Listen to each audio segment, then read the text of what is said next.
ഇന്ന് വാസ്തവത്തിൽ കേരളത്തിന് വളരെ ആവശ്യമുള്ള ഒരു കാര്യമാണ് ഈ നമ്മൾ എങ്ങനെയാണ് നമ്മളായത് എന്നതിനെ കുറിച്ചുള്ള തിരിച്ചറിവ്. വാസ്തവത്തിൽ അത് പതിയെ പതിയെ മാഞ്ഞു പോവുകയാണ്. അകലേക്ക് അകലേക്ക് അകലുകയാം, അവസാന യാത്ര പറയുകയാം എന്ന് കുറ്റിപ്പുറം പാലത്തില് എടശ്ശേരി ഒരു വരി എഴുതുന്നുണ്ട്. ഓർമ്മകൾ ഇങ്ങനെ അകന്നകന്നു പോകുന്നു, അത് കുറ്റം പറയാൻ പറ്റില്ല.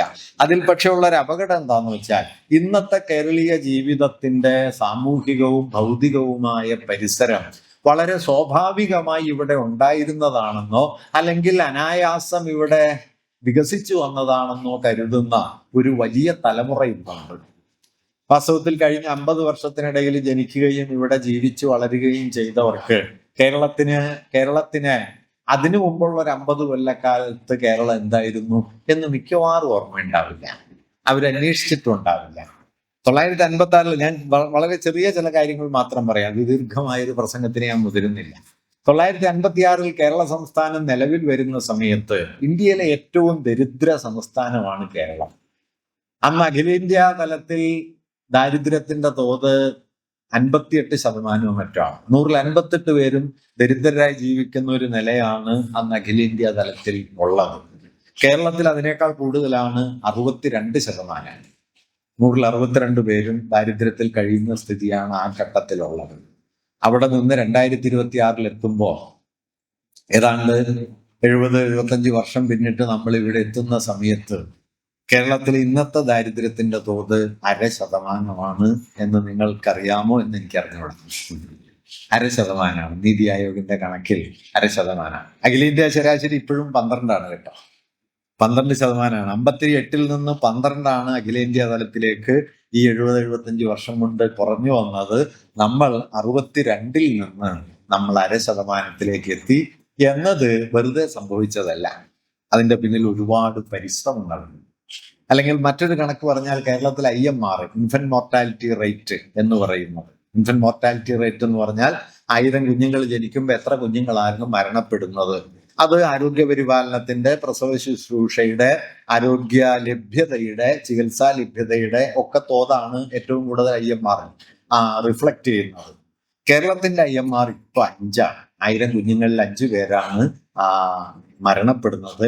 അഖിലേന്ത്യാ ശരാശരി 20-ന് മുകളിലാണ്. ഞാൻ കൗതുകമുള്ള ഒരു കാര്യം പറയാം. കേരളത്തിന്റെ പ്രതിശീർഷ വരുമാനം ഇപ്പോ ഏതാണ്ട് $3600 മറ്റാണ്. $3600 എന്ന് പറഞ്ഞാൽ ഏതാണ്ട് 3 ലക്ഷം രൂപയാണ് വരിക. $3600 കേരളത്തിലെ പ്രതിശീർഷ വരുമാനം.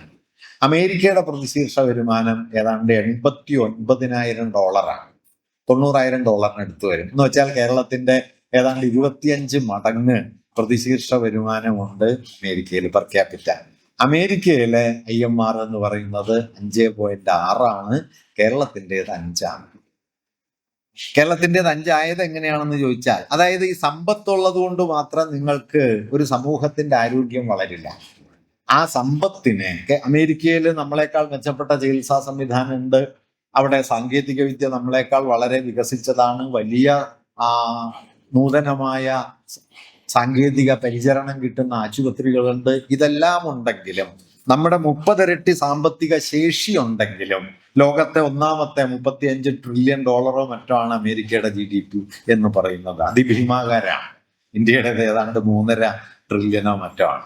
എന്ന് വെച്ചാൽ നമ്മുടെ 10 മടങ്ങ് വലിപ്പമുള്ള സാമ്പത്തിക ജീവിതമാണ് അമേരിക്കയുടേത്, മനുഷ്യരുടേതും രാഷ്ട്രത്തിൻ്റെതും. എങ്കിലും അമേരിക്കയുടെ IMR നമ്മളെക്കാൾ കൂടുതലാണ് എന്നത് എന്തുകൊണ്ട് സംഭവിക്കുന്നു? എന്തുകൊണ്ടാണ് 1000 കുഞ്ഞുങ്ങൾ ജനിക്കുമ്പോൾ 5 കുഞ്ഞുങ്ങളെ മരിക്കുന്നുള്ളൂ എന്ന സ്ഥിതി കേരളത്തിൽ വന്നത്?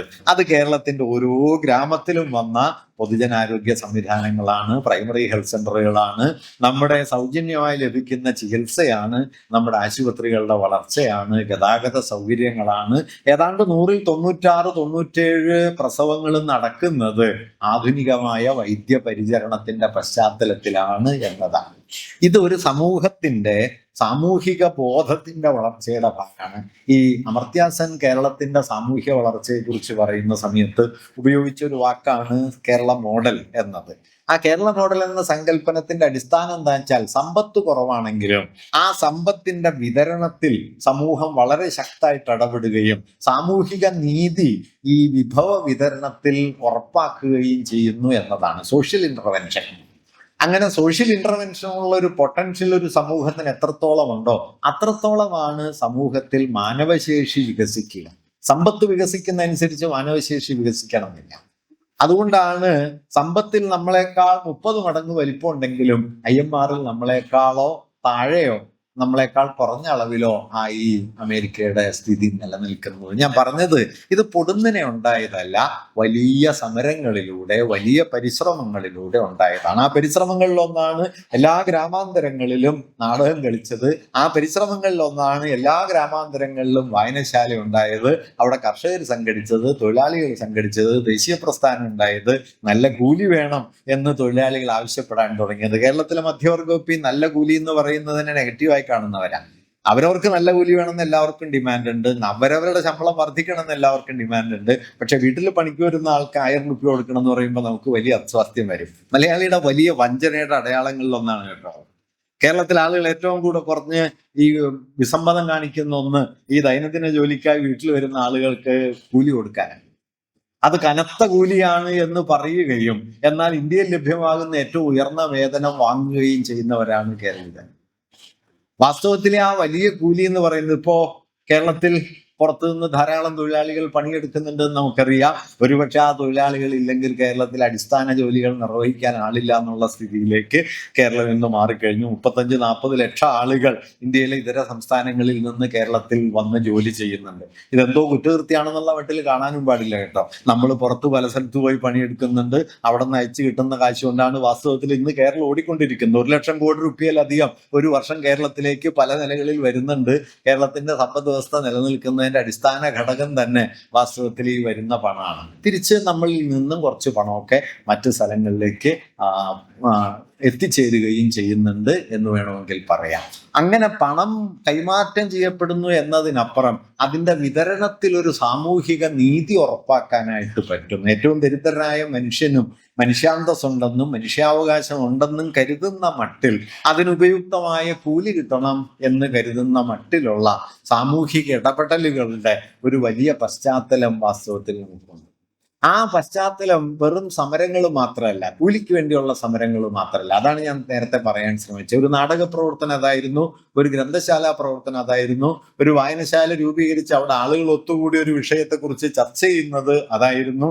ഏറ്റവും അവസാനത്തെ മനുഷ്യനും തൻ്റെ നാടിനെ കുറിച്ച് ചില കാര്യങ്ങൾ പറയാനുണ്ട് എന്ന മട്ടിൽ ഉള്ള ഒരു സാമൂഹിക അന്തരീക്ഷം രൂപപ്പെട്ടു എന്നത് പ്രധാനപ്പെട്ട കാര്യമാണ്. ഇങ്ങനെ രൂപപ്പെട്ടതാണ് എന്ന കാര്യം നമ്മുടെ ഓർമ്മയിൽ നിന്ന് പതിയെ പതിയെ മാഞ്ഞു പോവുകയും ഒരുപക്ഷെ ഇതെല്ലാം ഇങ്ങനെ തന്നെയായിരുന്നു എന്നുള്ള വ്യാജമായ ഒരു ധാരണ വലിയ തോതിൽ പടർന്നു പിടിക്കുകയും ചെയ്യുന്ന ഒരു ഘട്ടമാണ്. ഇപ്പൊ കഴിഞ്ഞ ഒരു 10-25 വർഷത്തിനിടയിലൊക്കെ കേരളത്തിലെ മധ്യവർഗത്തിന്റെ ഭീമാകാരമായ വളർച്ച, ഞാനതൊരു കുറ്റമായിട്ടൊന്നും പറയല്ല, കേരളം നേടിയ സാമൂഹ്യ വികാസമാണ് കേരളത്തിലെ മധ്യവർഗത്തെ രൂപപ്പെടുത്തിയത്.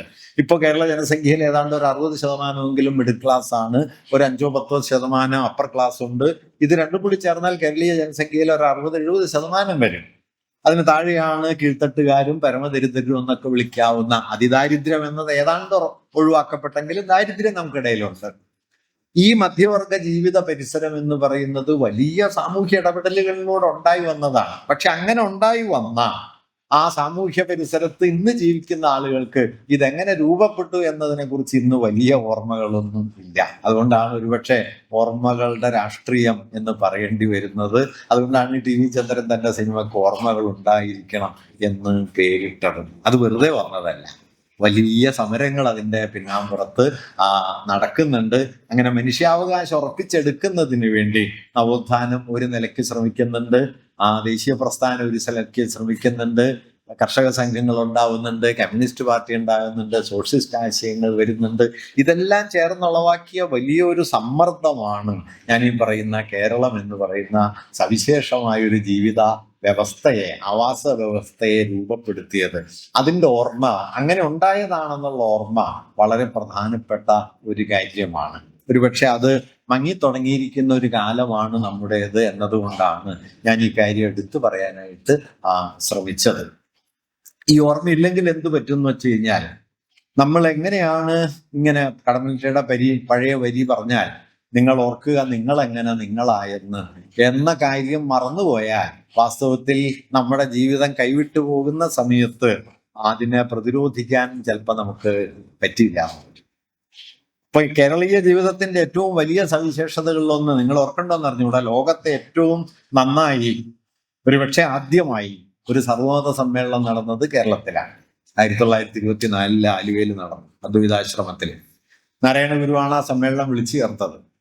അതിനു മുമ്പ് ലോകത്തൊരു സർവമത സമ്മേളനം എന്ന് പറഞ്ഞുകൂടാ, പാർലമെന്റ് ഓഫ് വേൾഡ് റിലീജിയൻസ് എന്ന പേരിൽ ഒരു സമ്മേളനം ചിക്കാഗോയിൽ നടക്കുന്നുണ്ട്. 1893 അത് നടക്കുന്നത്. വിവേകാനന്ദൻ അവിടെ പോയി പ്രസംഗിക്കുകയൊക്കെ ചെയ്യുന്നു.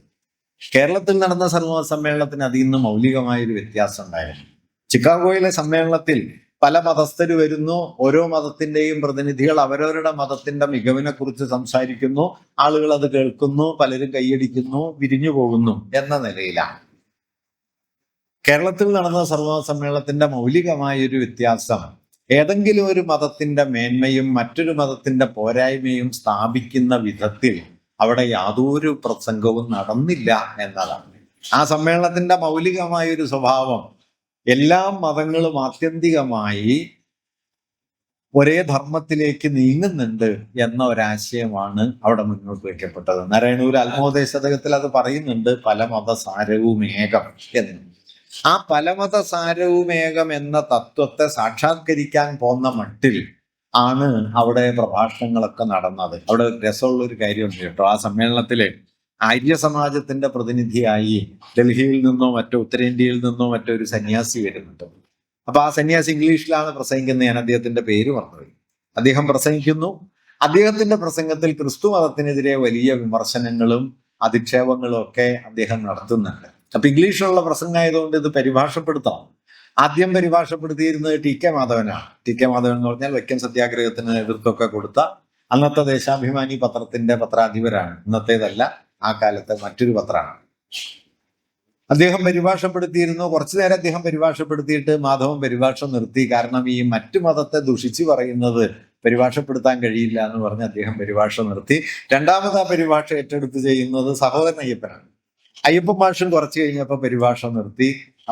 ഇദ്ദേഹം ഈ അധിക്ഷേപാർഹമായി സംസാരിക്കുന്നത് കൊണ്ട് മൂന്നാമത് അത് പരിഭാഷ പൂർത്തിയാക്കിയത് മഞ്ചേരി കൃഷ്ണയ്യർ എന്ന് പറയുന്ന ബുദ്ധമതത്തെക്കുറിച്ച് സംസാരിക്കാൻ വേണ്ടി ആ സമ്മേളനത്തിൽ എത്തിയ ഒരാളാണ് പരിഭാഷ പൂർത്തിയാക്കിയത്. പക്ഷെ അദ്ദേഹം പരിഭാഷപ്പെടുത്തിയത് എങ്ങനെയാന്ന് വെച്ച് കഴിഞ്ഞാൽ, ഈ ആര്യ സമാജത്തിന്റെ പ്രതിനിധിയായ സന്യാസി ഇംഗ്ലീഷിൽ പ്രസംഗിക്കും, മഞ്ചേരി കൃഷ്ണയ്യർ തനിക്ക് തോന്നിയ പോലെ അത് പരിഭാഷപ്പെടുത്തും. അല്ലാതെ ഇയാൾ പറഞ്ഞതൊന്നുമല്ല ഇയാൾ പറയാ.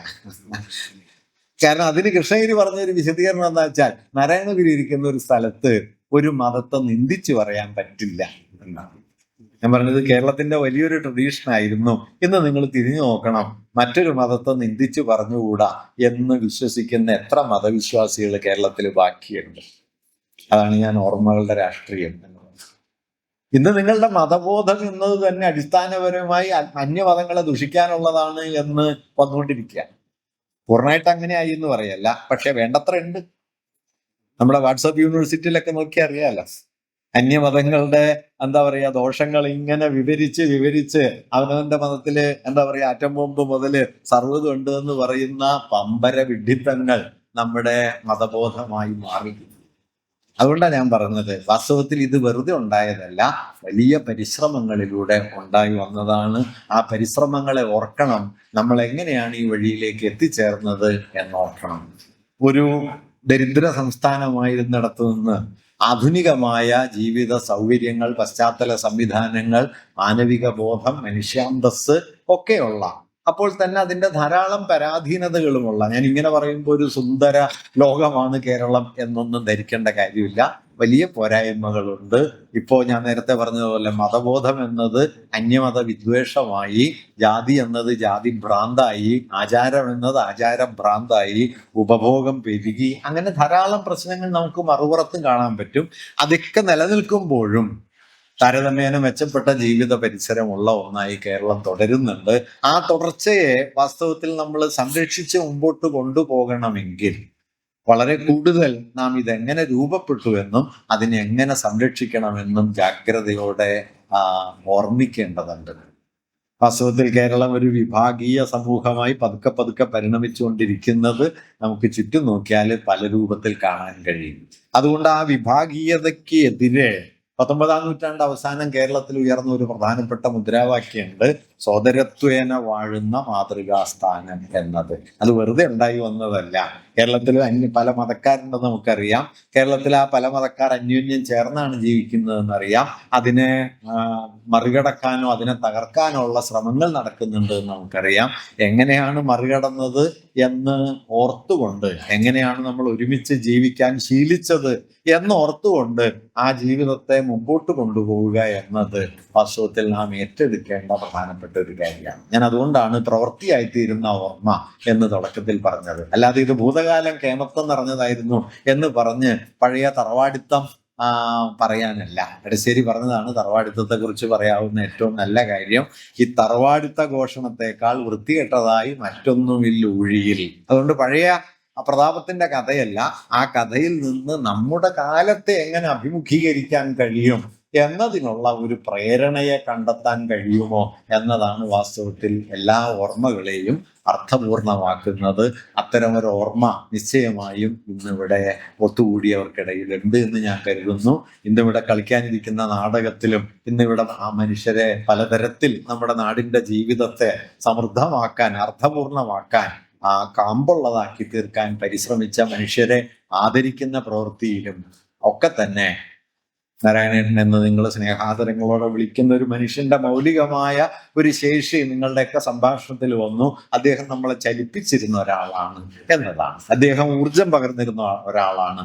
ഏത് പ്രതിസന്ധിയെയും മുഖാമുഖം നോക്കാം എന്ന ധൈര്യം ഉണ്ടായിരുന്ന ഒരാളാണ്. സി വി രാമപിള്ള പണ്ട് പറയുന്ന ഒരു വാക്യമുണ്ട്, എന്തിനോടും ഒരു പെരുങ്കൈ നോക്കാൻ ഒരുങ്ങി പുറപ്പെട്ട മനുഷ്യർ എന്ന് പറയും. എന്തിനോടും, അത് ഈശ്വരനായാലും പ്രപഞ്ചശക്തി ആയാലും രാജാവായാലും പ്രകൃതി ആയാലും എന്തിനോടും ഒരു പെരുങ്കൈ നോക്കാൻ പുറപ്പെട്ട, ഒന്നിന്റെ മുമ്പിലും തലകുനിക്കണമെന്ന് തോന്നിയിട്ടില്ലാത്ത ഒരു കാലത്തിന്റെ വളരെ ബലം നിറഞ്ഞ ഒരു പാരമ്പര്യത്തിന്റെ ഒരു തുടർച്ച ഒരുപക്ഷെ അദ്ദേഹത്തിന്റെ സ്മരണയിൽ ഉണ്ടാവും. നിശ്ചയമായും ആ ഓർമ്മകളും ആ പ്രവൃത്തിയും നമ്മെ പ്രചോദിപ്പിക്കട്ടെ. കൂടുതൽ അർത്ഥപൂർണമായി വരുംകാലങ്ങളിൽ ഈ പ്രവർത്തനങ്ങൾ മുമ്പോട്ട് പോകട്ടെ എന്ന ഒരാഗ്രഹം പങ്കുവയ്ക്കുന്നു.